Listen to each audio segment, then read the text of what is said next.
Hallelujah. Salamat sa Panginoon sa buong linggo na pag-iingat niya sa akin at sa mga anak Thank you, namin. Lord. So, ayun, yung pinatutuo ko nung nakaraang linggo na ayun, hanggang ngayon pinag-play ko pa rin na maging negative na kung ano man yun sa iyak. Praise God. Pero sabi ko nga magiging positive ako kung ano yun, kung may ganun akong ano, edi masaya kasi ibibigay ko na lang ang panahon ko sa Panginoon. Amen. Kaya na ako magtatrabaho, siguro siya na lang lahat. Yun yung ano ko, sabi ko bakit mo gagawing negative yung ganung bagay lang. So, yun. At yung negative turning into positive. Amen. So, yun. Salamat sa Panginoon sa pagkakataon na to. Para ang daming beses ko na pass na iba yung sumasalo sa akin. So, ngayon sabi ko, actually may dalawa akong topic na prepare, pero sabi ko kung ano yung parang may isang mas the best na may nabasa ako sa mga notes ni Brad Joel. So,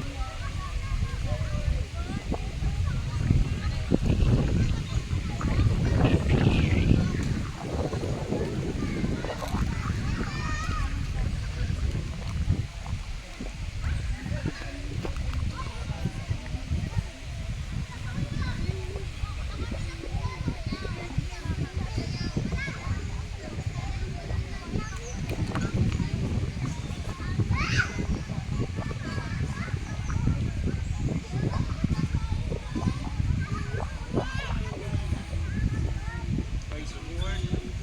Ay po'y manalangin mga kapatid. Salamat po Panginoon sa mga salita mo Lord na aming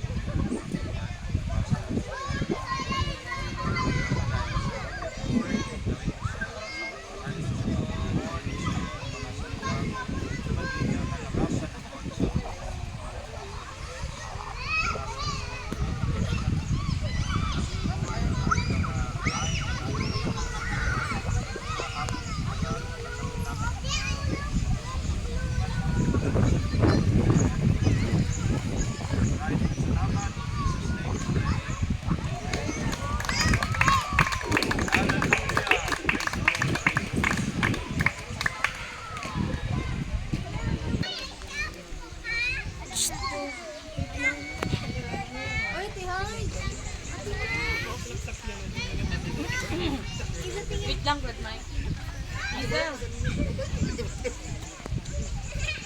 so mabait na yun sa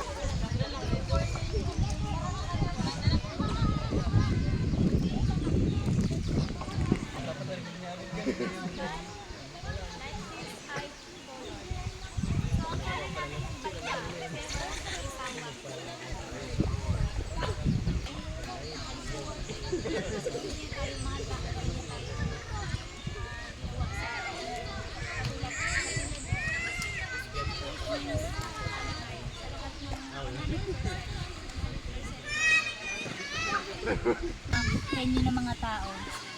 So, ano ka nang proud ka na ikaw ang may likha nun. Kaya nga mayroon daw tayong patent registration para daw hindi ma-imitate or hindi magaya ng ibang inventor ang invent mo. It means sa'yo lang yun. Ikaw ang nag-create mo. So, isa na doon sa perfect at kilalang paint. Diba alam niyo yung Mona Lisa? Si Da Vinci ang nag-create mo. So, it took 20 years para niya mabuo yung obra na yun. Diba? Ganun ka, no? Kung iisipin mo, 20 years, ganun siya katagal ginawa yung likha niya. So, nakita niyo ba yung mali sa ano niya? Bakit hindi niya ginawa yun ng 20, kung isang araw lang. Pero, natala na 20 years niya raw pong ginawa ang Mona Lisa. So, ngayon po ang Mona Lisa paint ay nagkakahalaga ng 100 million. Ganun po siya ka-unique. Ganun siya tawag nito, walang maihahalin tulad. So, tayo po ay apple of the eye ng Panginoon. He watches over us, feed us, heal us, and save us. In fact, kapag tayo po daw ay Kristiyano na, tayo ay insured eternally sa ating Panginoon. Covered by His blood, filled with His Spirit, empowered by His name, and guarded by His angels. So yun daw po yung mga, tawag nito, yun yung mga ano natin, kumbaga kung ikaw ay nagtatrabaho sa isang company, marami kang mga benefits. Pero pag nasa kamay ka ron ng Panginoon, yun yung mga benefits mo. Insured ka Amen. eternally, covered by His blood, filled with His Spirit, empowered by His name, and guarded by His angels. So, saan ka pa, di ba?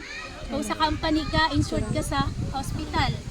Pero sa Panginoon, kapag nasa Panginoon ka, wala kang iisipin ng mga hospital bill kasi alam mo na ikaw ay laging malakas dahil may Panginoon.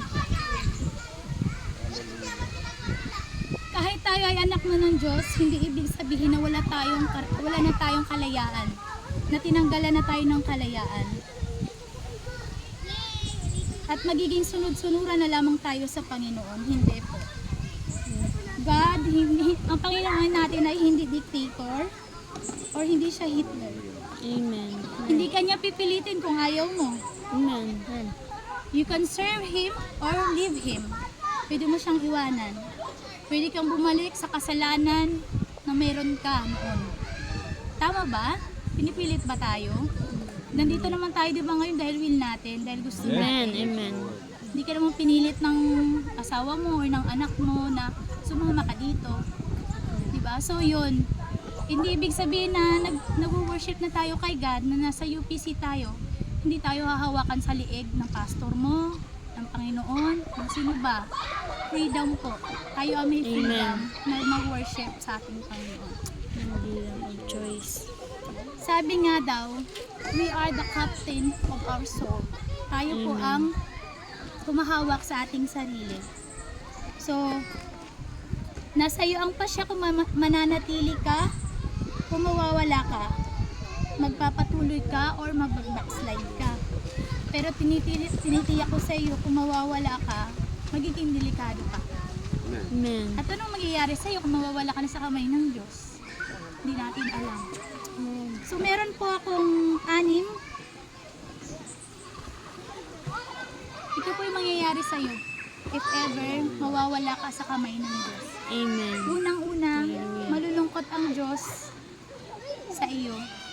Kaluluwa. Amen. Sa Hebreo 10:38-39, ang matuwid kong lingkod ay mabubuhay sa pamamagitan ng pananampalataya. Ngunit kung siya'y tatalikod, hindi ko siya kalulugdan. Ngunit hindi tayo kabilang sa mga tumalikod at napapahamak, kundi sa mga sumasampalataya sa Diyos at naliligtas. God is not pleased when you draws back. Uurong or aatras, maging sa kamatayan ng isang backslider or wicked. So, nalulungkot din pala ang Diyos kung may isa siyang anak na lumayo at naging makasalanan at namatay. Amen. Nalulungkot ang Diyos sa ganong sitwasyon ng isang tao. Kasi sinave ka na niya, tapos nawala ka pa. Nung nawala ka, nalulungkot ang Diyos sa isang kaluluwa na tumatalikod sa Kanya. Kung paanong libo-libong anghel ang nagbubuni kung ang isang makasalanan ay bumalik sa Panginoon. Ganon din ang kanyang mga anghel na malulungkot kung mawawala ka sa kamay.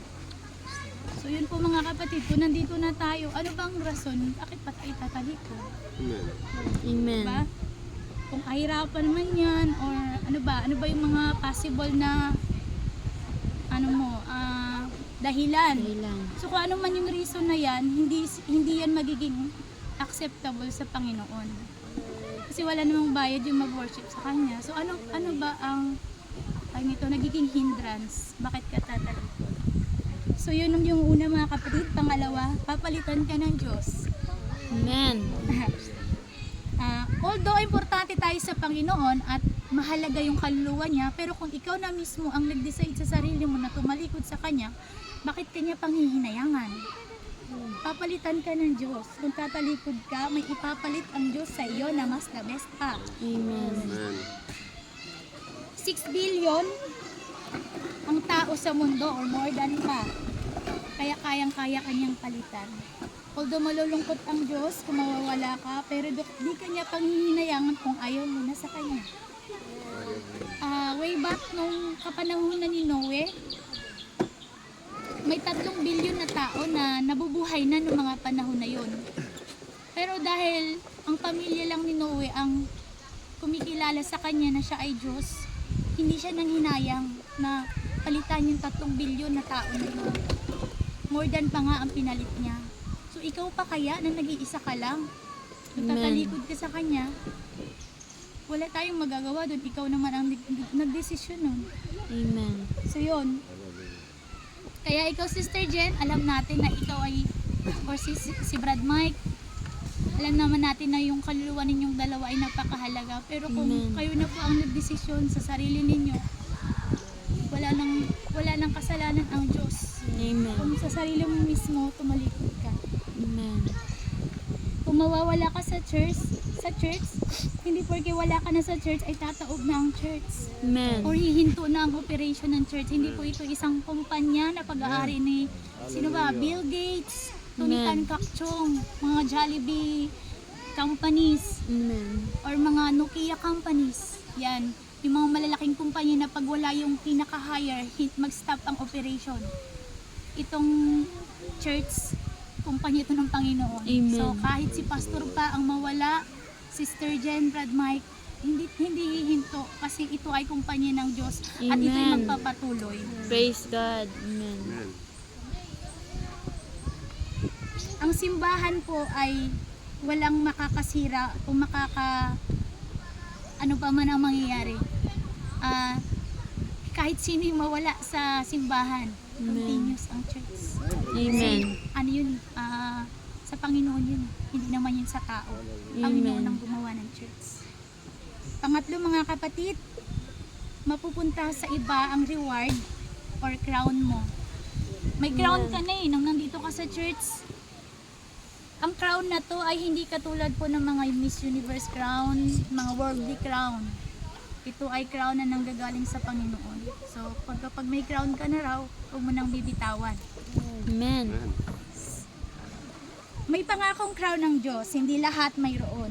Amen. Kung paano sa Olympic Games, hindi lahat ay may medalya. Siyempre, sino ba sino ba ang nagkakaroon ng medals? Siyempre, yung hindi nag-quit. Yung ginawa Amen. niya yung 100% best niya, yung nag-practice. Yung halos ibigay niya yung buong effort niya sa games na yun. Yun yung binibigyan ng medal. Amen. May 5 crowns na laan ng Diyos sa lahat. May crown of life para sa mga matagumpay at martyr. Yun yung mga sumusunod sa utos ng Diyos. Pangalawa, crown of rejoicing sa mga soul winners. Kung ikaw ay soul winner sa church, may crown of ano ka pala sa Panginoon. Actually, sabi ko, ang ano pala ng Panginoon, may hinanda pala siyang corona. Hindi pala basta-basta lang na magsisimba ka. Ano pa ba yung requirements? So, nakaka-bless. Amen. Pangatlo, crown of righteousness para sa mga naghintay sa Panginoon. Incorruptible crown para sa mga nakapag-control o nagsuhito ng laman. Crown of glory para sa ating mga pastor. Amen. Kaya stand firm in the Lord. Hawakan mo ang crown mo. Bakit? May kalaban ka na nais umagaw ng korona mo.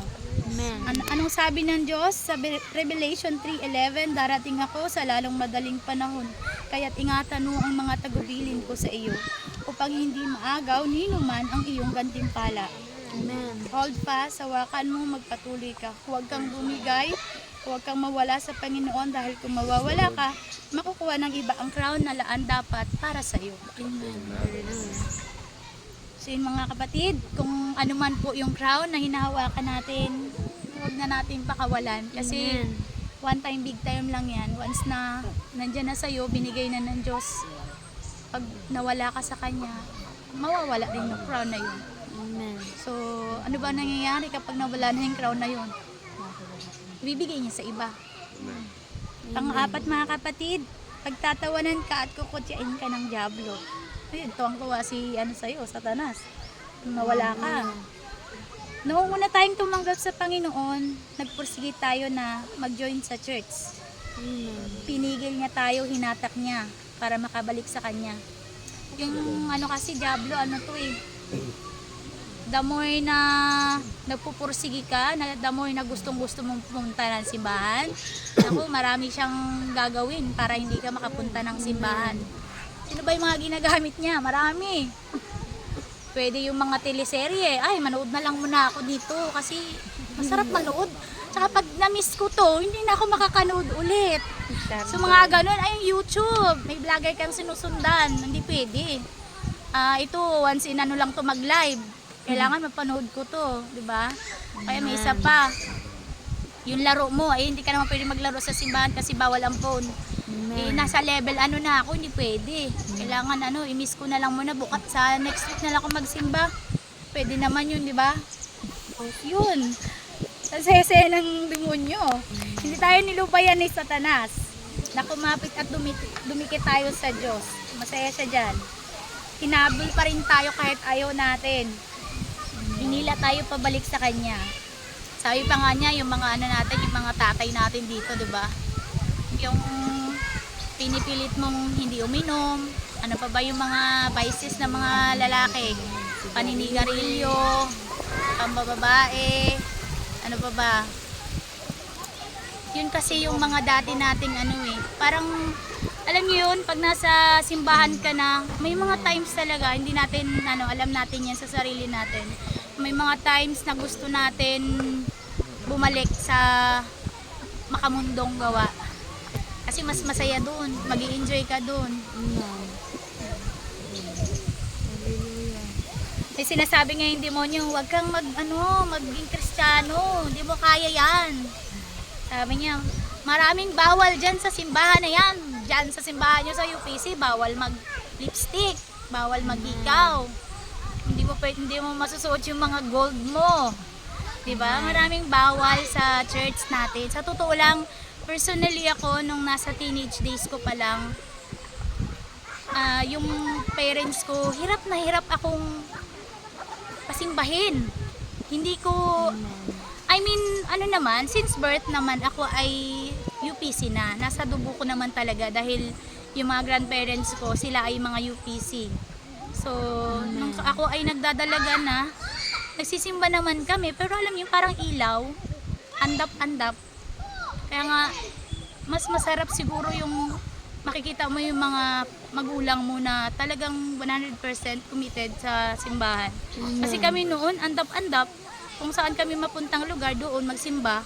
May times pa nga na hindi UPC, basta lang makasimba yung mama ko. Kasi nga parang natutuyot daw yung ano niya, espiritu niya kapag hindi nagsisimba. So, actually sabi ko nga, ayoko sa UPC na yan. Kasi nga, bawal alam mo yun, bawal mag-makeup. Eh, syempre, pag nagdadalaga ka, yun yung nakikita mo kasi sa mga kaidaran mo. Bawal mag-makeup. Ano pa ba? Bawal maghikaw. Bawal ano ba yung mga ano dyan? Pantalon. Bawal mag-short. Bawal, nakakainis. Sabi ko sa mama ko, parang gusto kong sabihin ko, nakakainis naman yung UPC na yan. Gusto ko gumawa ng sarili kang UPC. Nakakainis. Alam mo yun, sa totoo lang, as a teenage, doon ka yun yung ano mo eh. Parang feeling mo naiiba ka sa mga kabataan. Bakit ako ganito, ma? Bakit kami nakapalda? Alam mo, tinatahian pa kami ng mama namin ng palda. Para lang magpalda kami. Di ba? So, yun na nga, yung mga anak natin, pag hindi na-guide talaga, na hindi nila nakikita. Kahit ako nga, sabi ko, maswerte ako kasi yung si Tawi talaga, nakikita ng mga anak ko na kahit gaano pa kahirap, isama talaga niya. Diba? Na may asawa ka, siguro kung ang asawa ko hindi UPC, talaga na ganyan na, I mean, UPC na matatag, na naka-adikit talaga. Siguro, wala na din talaga ako. Kasi ako yung tao na mabilis, mas sumunod sa flow. So, kung ang asawa ko hindi UPC, ano ako ngayon? Hindi ko rin alam. Doon ako sa lawa ng ng kasalanan. So, yun mga kapatid. Ang talaga ng Diablo, masaya siya. Pagtatawanan ka niya at kukutsiin ka ng Diablo kapag nahila ka pa rin niya. Diyan ka na, nasa simbahan ka na. Nahila ka pa niya. No? Ang saya-saya niya, may isa na naman ako nakuha. Magsama-sama tayo dito sa impyerno, di ba? Mag-party-party sila doon. Number 5, buburahin ng Diyos ang pangalan mo sa langit. Ayan. Amen. Kapag once ikaw ay wala na, may freedom naman tayo, di ba? May freedom. So, dinesisyonan mo na yung sarili mo na ayaw mo na sa simbahan, ayaw mo na maglingkod sa Kanya. Buburahin niya na yung pangalan mo. Kahit nandoon pa yun ng ilang taon, ilang dekada, ilan ba? Ilang decades ba? So, nandoon pa yun nakalista na, pinabawi. Nakapag-isip-isip ka na, ay ayoko na magsimba. Dito na ako sa may freedom ako dito kahit anong gawin ko. So kayang-kaya po ng Diyos burahin ang pangalan natin sa aklat ng buhay. Amen. Pag wala ka na sa Panginoon, wala ka na sa aklat ng buhay. Buburahin niya na yung pangalan mo doon. Revelation 3:5, ang magtatagumpay ay magdaramit ng puti at hindi ko kailanman aalisin sa aklat ng buhay ang kanyang pangalan. Kikilalanin ko siya sa harap ng aking Ama at ng kanyang mga anghel. Amen. So Exodus 32:32, ipinapakiusap ko pong patawarin na ninyo sila kung hindi ninyo sila mapapatawad. Burahin na rin ninyo sa inyong aklat ang aking pangalan. Don't be fooled by eternal security. Pwede ka pang mawala sa aklat ng buhay pag tumalikod ka sa Diyos. Aalisin ka niya. So ganun lang, snap. Yung pinaghirapan mo ng ilang taon, ilang dekada, tapos naisipan mo tumalikod sa Panginoon, isang snap, wala na. Amen. Wala ka na sa, ganun lang kakabilis, di ba? Kung nagkasala ka tapos hindi ka nag-seek ng forgiveness, nagbalaki ka pa sa sarili mo. Ganun lang pala kabilis nang binabasa ko ng sukula. Ganun lang pala kabilis yun. Kahit gaano pa ako, kahit gaano katanda na ako, ilang taon na ako, once na nagkasala ako, hindi ko sinik ng forgiveness sa Panginoon. Hindi ako humingi ng tawad sa Kanya. Hindi pa pala ako mawala sa aklat ng buhay. So, sure ka ba? Nasa aklat ka na ng buhay? Hindi pa, di ba? Kasi win-work out yun. So, pang-anim, sa bandang huli, mamamatay ka at parurusahan ka. Backsliders will not be saved. Hebrew 10:6, sa mga handog na susunugin at mga haing patungkol sa mga kasalanan na hindi ka nailugod. 1 Peter 2, gaya ng sanggol kayo manabik sa dalisay na gatas na espiritual upang lumago kayo sa pananampalataya hanggang makamtan ninyo ang ganap na kaligtasan. Kung mawawala ka, mawawala rin sa iyo ang buhay at sayang ang pagod at hirap mo. So yun, our salvation is conditional. You have to endure kahit ano pa yan, you have to endure the pain. Ano pa ba? Your time till the end. You have to stay or remain safe. Huwag kang mawala sa paglilingkod, patuloy ka lang upang magtagumpay. Sinabi nga ni Kristo sa Matthew 24:13, ngunit ang mananatiling tapat hanggang wakas ang siyang maliligtas. Daniel 12:13, Daniel, maging tapat ka nawa hanggang sa wakas. Mamamatay ka, ngunit muling bubuhayin sa huling araw. Upang tanggapin ang iyong gantimpala. So yun, mga kapatid.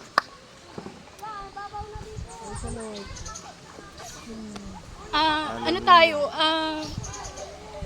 Nasa last days na tayo. So,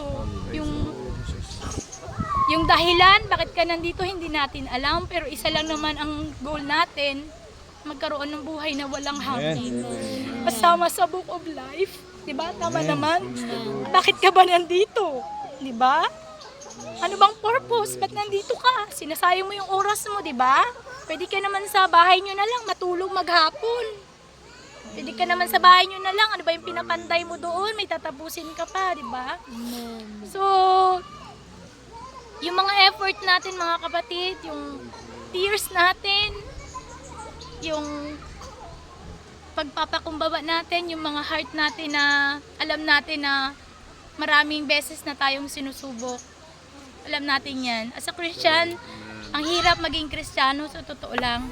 Walang perfect na Kristiyano, kahit pastor, hindi sila perfect.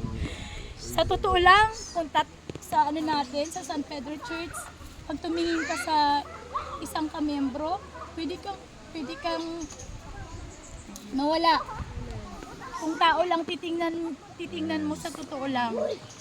Kasi kung gaano perfectionist ka na, bakit siya kaya niyang ano yan, gawin yan? Bakit siya pwedeng magkasala? Sa mata ng Panginoon, lahat naman talaga tayo nagkakasala. Ang ano lang talaga, seek for forgiveness. Bigay mo yung buhay mo, puso mo sa Panginoon. Siguro yun lang yung hinihiling ng Diyos sa atin. Amen. May freedom tayo. Pwede naman natin gawin kahit nasa Diyos tayo. Pero nasa sa'yo yun. Choice mo yun. Kasi kung mawawala ka sa Panginoon, it's your lose. Ikaw ang nawalan. Kasi yung buhay natin, napakaikli na lang. Maraming mga dahilan paano ka kukunin ng Diyos. Pero sana hindi ka naman niya kinuha, nawala ka sa Kanya. Amen. Kasi ang sakit-sakit nun, di ba, may mahal ka sa buhay na hindi niya pa kilala ang Diyos. Bakit namatay na siya? Oras niya na po yun. Kasi marami nang binigay sa kanyang panahon, pagkakataon na hindi niya binigay yung life niya. So, it's your choice. If you lose, it's your choice. Kung mawawala ka sa book of life, it's your choice. So yun mga kapatid, sana po may nakuha kayo Praise God. sa Thank you, Lord.